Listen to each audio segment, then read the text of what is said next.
Chapter 1 अनचाहा रिश्ता। मैं ये शादी नहीं करूंगी। प्राची की गूंजती हुई आवाज पूरे घर में फैल गई। उसकी आंखों में आंसू थे, लेकिन गुस्सा उनसे कहीं ज्यादा था।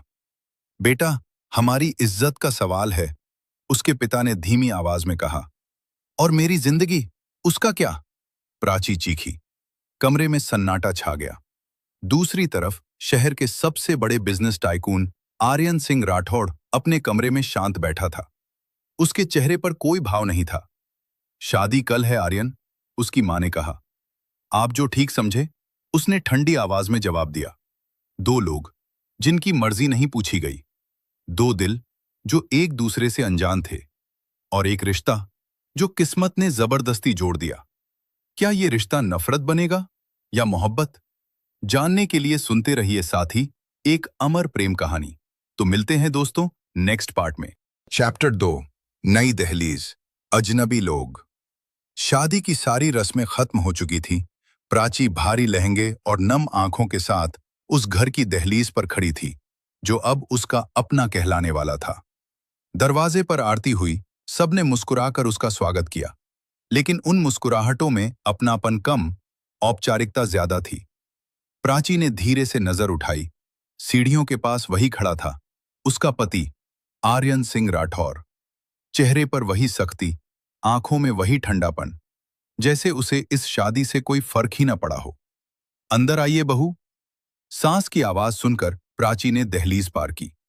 एक पल में उसका पुराना घर पीछे छूट गया और एक नई जिंदगी सामने खड़ी थी। रात को कमरे में कदम रखते ही उसका दिल तेज धड़कने लगा। कमरा सजा हुआ था, फूलों की खुशबू फैली थी, पर माहौल में ठंडापन था। आर्यन खिड़की के पास खड़ा था। ये शादी मेरी पसंद नहीं थी, उसने बिना उसकी तरफ देखे कहा। प्राची की आंखें भर आईं, लेकिन वो चुप रही। तुम्हें इस घर में हर सुविधा मिलेगी, सम्मान मिलेगा, पर मुझसे किसी रिश्ते की उम्मीद मत रखना। इतना कहकर आर्यन सोफे पर जाकर बैठ गया। प्राची के हाथों की चूड़ियां कांप उठीं। उस रात एक दुल्हन का दिल टूटा था और एक नई कहानी शुरू हुई थी। चैप्टर 3 पहली सुबह। सुबह की पहली किरण खिड़की से कमरे में आई। प्राची की आंख खुली तो उसने खुद को बिस्तर के कोने में पाया और आर्यन को सोफे पर सोया हुआ। उसने धीरे से आंसू पोंछे, फिर मुस्कुराने की कोशिश की। रोकर क्या मिलेगा प्राची, उसने खुद से कहा। नीचे जाते ही सबकी नजरें उस पर टिक गईं। बहू, रसोई संभालनी होगी, सास ने सख्त आवाज में कहा। प्राची ने सिर हिलाया और काम में लग गई। रसोई में पहली बार उसने चाय बनाई, लेकिन घबराहट में चीनी ज्यादा हो गई। सबके सामने सास ने ताना मारा। आजकल की लड़कियां बस सजना जानती हैं, घर चलाना नहीं। प्राची का चेहरा उतर गया। तभी आर्यन ने कप उठाया, एक घूंट लिया और बोला, चाय अच्छी है। सब चौंक गए। प्राची ने पहली बार उसकी तरफ देखा। चेहरा अब भी सख्त था, पर शायद दिल पूरी तरह पत्थर नहीं था। चैप्टर 4 अनकहा एहसास। दिन गुजरने लगे। आर्यन उससे कम बोलता, पर हर छोटी चीज पर नजर रखता। एक दिन सीढ़ियों से उतरते वक्त प्राची का पैर फिसल गया। वो गिरने ही वाली थी कि किसी ने उसका हाथ पकड़ लिया। आर्यन। उसकी पकड़ मजबूत थी और आंखों में पहली बार डर दिखाई दिया। ध्यान से नहीं चल सकती, उसने गुस्से में कहा। प्राची मुस्कुरा दी।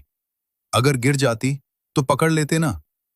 आर्यन कुछ पल उसे देखता रहा, फिर बिना कुछ कहे चला गया। प्राची के होंठों पर हल्की मुस्कान थी।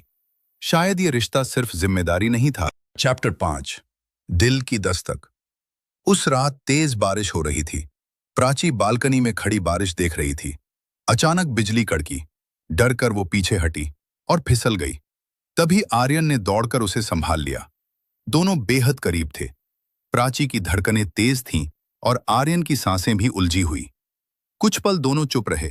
फिर आर्यन ने धीरे से कहा, खुद का ख्याल रखना सीखो, हर बार मैं पास नहीं रहूंगा। प्राची ने उसकी आंखों में देखते हुए कहा, अगर आप पास रहें तो डर ही नहीं लगेगा। आर्यन पहली बार चुप हो गया। उसके दिल पर जैसे किसी ने हल्की दस्तक दी थी। बारिश बाहर हो रही थी और अंदर किसी के दिल में पहली बार मौसम बदला था।